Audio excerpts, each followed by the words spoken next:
So what we're doing real quick is showing you the red glazing putty process. So these are the tools you're using. You're using the single-sided razor blades, not the razor blades in your snap knives, okay?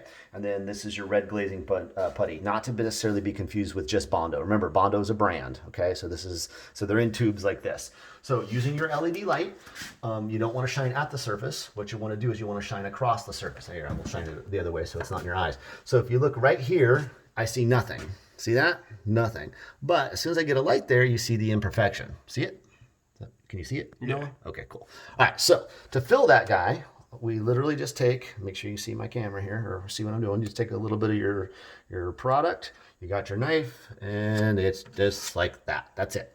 And so then we look along here, and then we go, okay, there's another one. So you see it there? Yeah. Okay.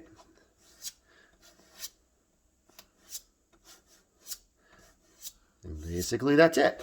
That'll be dry in a few seconds, and it could be sanded. But what you want to do is you want to go through, go ahead and scan around here. You want to go all the way through the kitchen. So here's an example of the kind of stuff you're going to see. And if you come over here, you'll see more where you haven't sanded. Come around here, Noel. Okay, and then go up here and show them where you've already sanded. Just to be clear, once you sand it, this is what you're looking for. Again, use your light, okay? And it's pretty much all sanded off and smooth, okay? That's it.